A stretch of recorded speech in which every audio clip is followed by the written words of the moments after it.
नमस्कार दोस्तों, real voice of India में आप सभी का हार्दिक स्वागत है। मेरा नाम है निखिल। दर्शकों, इस साल 2025 के साल की अगर बात करें तो सबसे अहम जो मुद्दा है वो है कुंभ मेला, महाकुंभ मेला। एक ऐसा मेला जो हर 12 साल में आता है। चार विभिन्न जगह है जहाँ पे कुंभ मेला होता है। इस बार जो कुंभ मेला है वो प्रयागराज में होता है। प्रयागराज की अगर हम बात करें तो वही प्रयागराज जिसे त्रिवेणी संगम के लिए जाना जाता है, जहाँ पे गंगा, यमुना और सरस्वती का संगम होता है।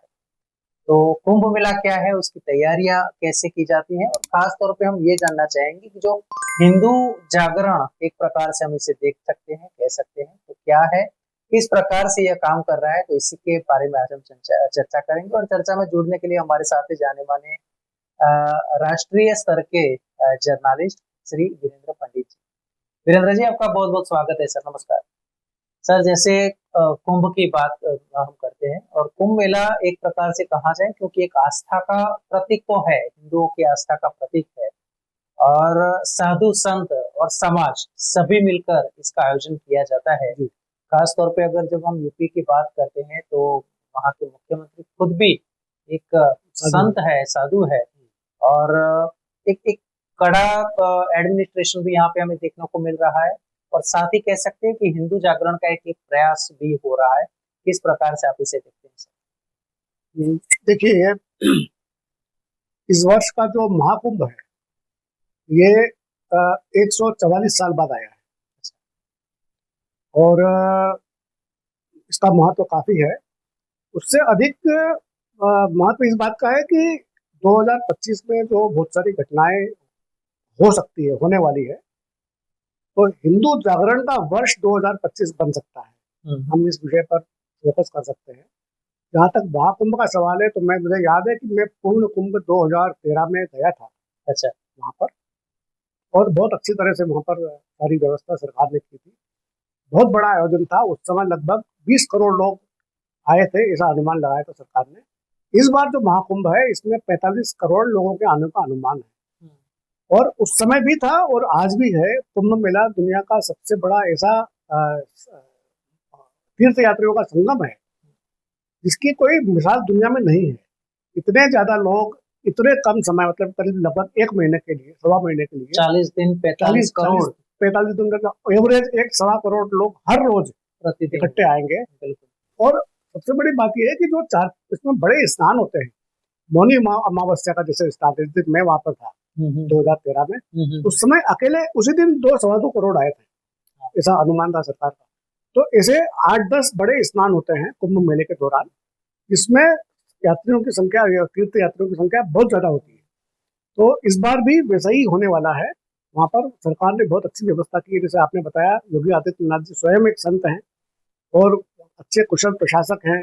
उन्होंने यूपी को एक पिछले 7-8 साल में बहुत एक नई ऊर्जा दी है, एक नई पहचान दी है। बीमारू स्टेट से निकलकर एकदम डेवलप्ड स्टेट, विकसित राज्य की तरफ ले जा रहे हैं। वो बहुत अच्छा काम किया है उन्होंने। कुंभ मेला उनके लिए एक तरह से एक टेस्ट केस है, चैलेंज भी है, चुनौती भी है, क्योंकि वहां पर सुरक्षा के इंतजाम भी काफी तगड़े किए गए हैं। और व्यवस्था जो एडमिनिस्ट्रेशन वगैरह है, और जहाँ तक मुझे पता लगा है कि करीब 200 IAS IPS ऑफिसर वहां पर तैनात किए गए हैं मेला क्षेत्र में, कुंभ मेला क्षेत्र में। और करीब 50,000 पुलिस वाले हैं, 3-4 हजार CCTV कैमरे लगाए गए हैं। वहां पर 13 अखाड़े जो अभी आ रहे हैं, कई अखाड़े तो वहां पर आ चुके हैं। तो पहला जो स्नान होगा, पहला जो उद्घाटन होगा वो 13 फरवरी को होगा। उसके बाद से ये सिलसिला आगे बढ़ता जाएगा। तो 13 फरवरी के ही शायद एक दिन पहले या उसी दिन रामलला की जो स्थापना, प्राण प्रतिष्ठा पिछले साल हुई थी, उसका भी एक वर्ष पूरा होने का कार्यक्रम अयोध्या में हो रहा है। बिल्कुल। तो ये सारी घटनाएं एक के बाद एक होती जा रही है। तो ये 2025 को मुझे लगता है कि ये हिंदू जागरण वर्ष के रूप में लोग याद रखेंगे। बिल्कुल। और दर्शकों, हम आपको बता दें, जैसे सर ने भी बताया, कुछ जो खास दिन है इस बार जो पहल की गई है वो एक ये भी है कि जो शाही स्नान जो है कुछ दिन खास उसके लिए, उसको अभी एक नया नाम मुख्यमंत्री योगी आदित्यनाथ ने दिया है। जब उसकी हम बात करते हैं तो उसे अमृत स्नान नाम दिया गया है। वैसे एक दूसरा नाम परिवर्तन की अगर बात करें तो जब भी साधु संत प्रयागराज में प्रवेश करते हैं तो उस समय हम देखते हैं कि कोई घोड़े पे बैठ के आते हैं, हाथी पे बैठ के आते हैं, या फिर जिस प्रकार से एक सरगस वहां से जब जुलूस प्रवेश निकलता करता है, जुलूस निकलता है, तो जिसे अब तक पेशवाई शब्द दिया गया था, पेशवाई की जब मैं जो रिसर्च किया तो पता चला कि वो शब्द मतलब फारसी शब्द था, तो उसमें भी अभी उसका नाम बदल कर रख गया है नगर प्रवेश। अच्छा, नगर प्रवेश। तो नगर प्रवेश नाम दिया गया है, और जिस प्रकार से एक एक करके अखाड़े अखाड़े वहां पे उसमें आ आ रहे रहे हैं। जी। और सर ने जैसे जानकारी दी कि जो शाही स्नान की कुछ तारीखें हैं, तो वो भी मैं आपको एक बार फिर से बताना चाहूंगा। 13 जनवरी जो शाही स्नान, पहला शाही स्नान कहा जाएगा, और उसी दिन मतलब पोषी पूर्णिमा भी है। उसी प्रकार 14 जनवरी शाही स्नान मकर संक्रांति का होगा। उसके बाद 29 जनवरी मौनी अमावस्या है, तो उस दिन भी शाही स्नान है।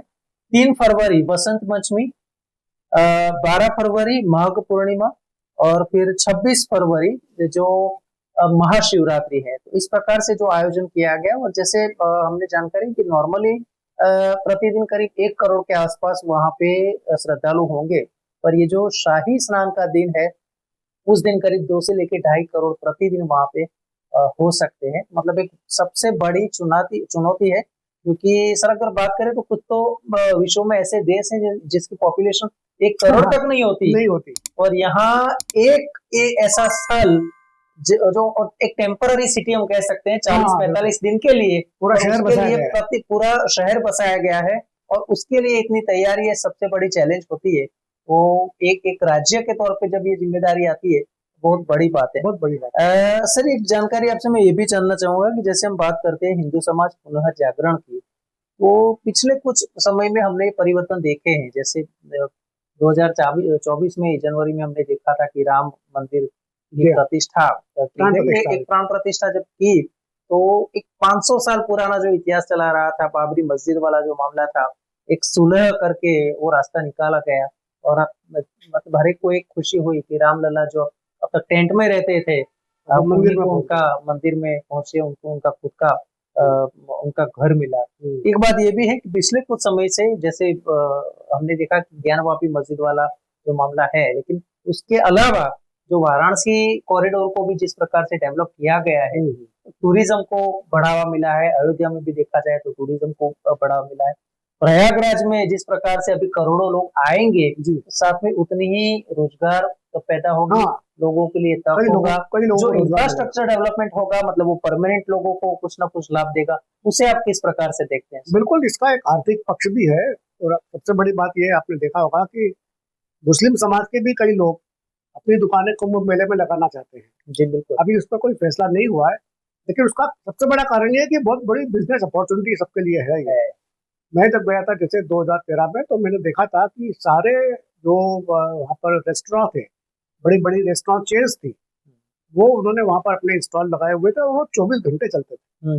हाँ बिल्कुल, इतनी तो बड़ी तादाद में लोग तादाद में आएंगे। लोग आते हैं, और सब वहाँ पर नहाने का आने जाने का कोई स्नान का समय नहीं होता। लोग आते जाते हैं, स्नान करते हैं, चले जाते हैं। बिल्कुल। तो 24 घंटे ये क्रम चलता ही रहता है वहाँ पर। कुछ मुहूर्त जरूर होते हैं कि कुछ खास मुहूर्त में लोग आते हैं, जैसे साधु संत होते हैं, वो कुछ मुहूर्त में करते हैं। बाकी लोग तो आते जाते हैं, स्नान करके निकलते जाते हैं। वहां पर कोई कपड़े बदलने की भी चिंता नहीं करता, गीले हैं वैसे ही चले जाते हैं। महिलाएं भी शांति से आती है, अपना स्नान करती है, चली जाती है। कहीं कोई किसी किस्म के, मैंने 2013 में देखा था, कहीं कोई लॉ एंड ऑर्डर प्रॉब्लम की कोई बात ही नहीं है वहां पर। इतने करोड़ लोग एक स्थान पे इकट्ठे हो जाए और फिर भी कोई गड़बड़ ना हो, ये एक बड़ा अचीवमेंट होता है। बिल्कुल सही बात है, और मतलब एक जो आस्था और श्रद्धा के साथ लोग आते हैं, जी, तो शायद वो कोई ऐसे बुरे ख्यालात भी उस टाइम हाँ, वहाँ पे नहीं आते होंगे। बिल्कुल। इससे आप किस प्रकार से देखते हैं कि जैसे हिंदू जागरण की अगर हम बात करें, तो कहीं ज्ञानवापी वाला जो मामला है अभी कोर्ट मैटर पे है। मथुरा में भी अगर देखा जाए तो वहाँ पे भी जो कृष्ण जन्मभूमि का जो मामला है अभी कोर्ट मैटर है। और साथ में पिछले कुछ समय में देखिए संभल की जो घटना है, जहाँ पे मतलब जो जो एरिया था जहाँ से जमीन से खुदने के बाद वहां से काफी मंदिर वगैरह निकले हैं। किस प्रकार से देखते हैं, और मतलब हिंदुओं पे उसका क्या क्या प्रभाव रहेगा? हाँ, मुझे लगता है कि संबल तो एक बड़ा फैक्टर है ही, 2025 में संभल के ही मुकाबले में या संभल से भी बड़ा फैक्टर शायद कानपुर का हो सकता है, हाँ क्योंकि कानपुर की मेयर, महिला मेयर है, मैं नाम बोल रहा हूँ, मिसेस पांडे। अच्छा। उन्होंने वहाँ के कई मुस्लिम इलाकों में जाके और 140 के करीब मंदिर छोटे बड़े वहाँ पे खोज निकाले हैं, जो उनमें से ज्यादातर बंद हैं, किसी में ताला लगा हुआ है, किसी की हालत बहुत खराब है, किसी में लोग रहने लगे हैं, किसी ने दुकान लगा ली है, किसी ने कचरा घर बना लिया है, एक ने तो वहाँ पे कोई मटन शॉप भी खोल दी है। इस तरह की रिपोर्ट्स आ रही है। कितना सच है कितना झूठ हम नहीं जानते, लेकिन इस तरह की रिपोर्ट्स आ रही हैं। और मुझे लगता है कि ये अपने प्रयागराज का महाकुंभ समाप्त होने के बाद में यूपी सरकार इस ओर भी ध्यान देगी। अच्छा। जैसे संभल में ध्यान दिया उन्होंने, कानपुर में भी ध्यान देगी। और इस तरह की घटनाएं मुझे लगता है कि अब लोगों ने अपने हाथ में ले लिया है मंदिरों की खोज करने का काम। और ये जहां जहां पर मुस्लिम इलाके हैं, जहां जहां पर लोगों को शंका है कि यहाँ पर हमारा मंदिर था, ऐसी रिपोर्ट्स आ रही, तो फिर वहां पर इस तरह की घटनाएं बढ़ेंगी। बिल्कुल।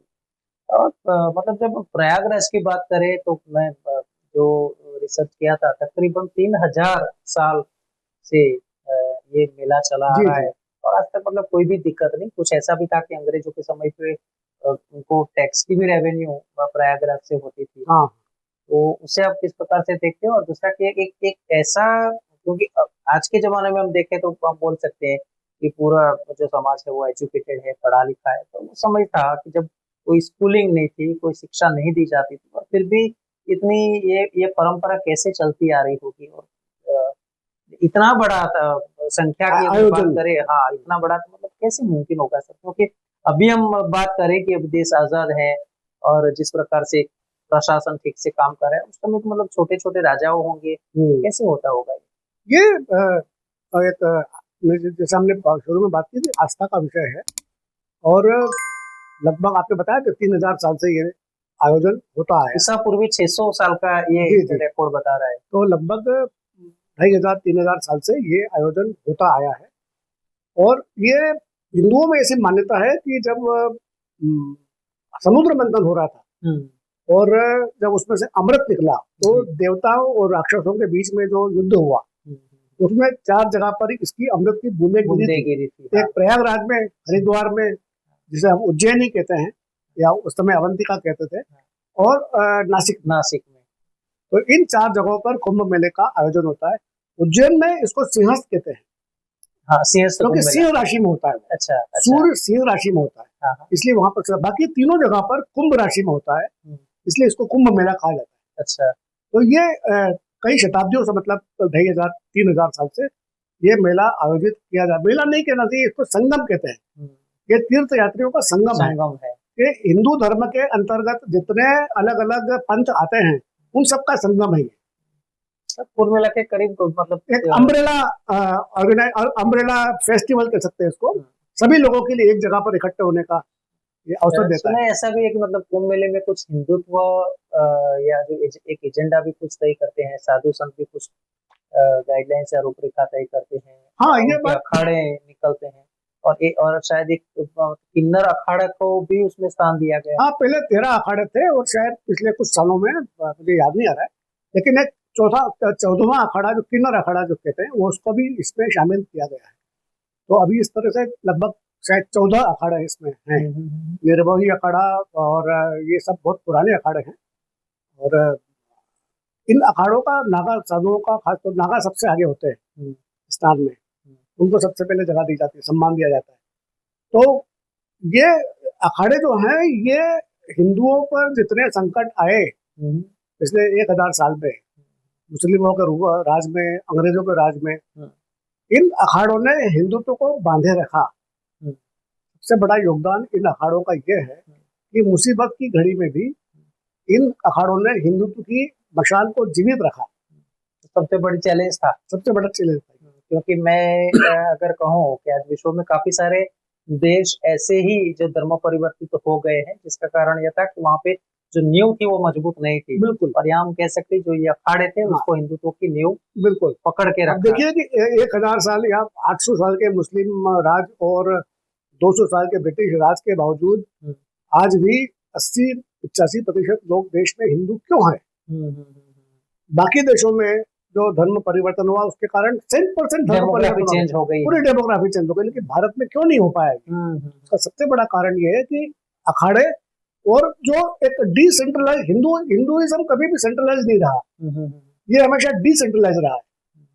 अब लोगों में अपने आप बांटा गया है। तो सब अपने अपने इलाके में अपने अपने धर्म का पालन करते थे, और कुंभ मेला उन सबको एक करता था, एक करने का काम जी। बिल्कुल सही बात है सर। अच्छा दर्शकों, आपको भी हम बता दें कि जिस प्रकार से कुंभ मेले की बात करें तो सबसे बड़ी बात यह है कि खुद स्वयं प्रधानमंत्री जी भी इसका निरीक्षण करते हैं, देखरेख रखते हैं। सीएम खुद योगी आदित्यनाथ भी मतलब कड़ी से कड़ी कैसे अच्छा प्रबंध किया जाए, कैसे कड़ी निगरानी रखी जाए। इस बार अगर देखा जाए तो एआई की मदद ली जा रही है, फेस रिकॉग्निशन के सीसीटीवी कैमरे भी लगा के क्राइम बिल्कुल। हाँ, और शायद प्रधानमंत्री ने तो इसके लिए कहा है कि ये पहला डिजिटल कुंभ मेला है। डिजिटल कुंभ मेला, बिल्कुल सही। तो दर्शकों, हम भी ये उम्मीद करते हैं कि जब कुंभ मेले की हम बात करते हैं, आज रोजाना 1 करोड़ प्रतिदिन आना कोई मतलब छोटी सी बात नहीं है। 3000 से ज्यादा तो PSI IAS IPS अधिकारी, 50,000 से ज्यादा पुलिस कर्मचारी की तैनाती, करीब IAS IPS ऑफिसर की ड्यूटी लगी है। लगभग 50,000 पुलिस के लोग, पुलिसकर्मी मेला क्षेत्र में है। इसके अलावा 1 लाख से अधिक प्रयागराज में, बाहर के इलाकों में।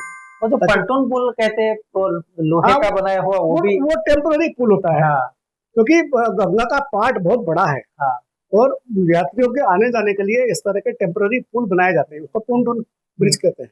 इस बार करीब 30 ब्रिज बनाए गए, और करीब 5000 से ज्यादा नाविक जो वो लगातार उस पर नजर रखते हैं। इस बार की खासियत ये है कि नदी के अंदर भी उन्होंने मॉनिटरिंग करना है। अच्छा, हाँ बिल्कुल, ताकि नदी के अंदर से कोई दुर्घटना न हो सके। तो ये लगातार नाविक जो हैं, ये न सिर्फ यात्रियों पर नजर रखते हैं, बल्कि नदी के अंदर भी मॉनिटरिंग की जा रही है। वहां पे भी कैमरे लगाए गए हैं गंगा नदी के अंदर।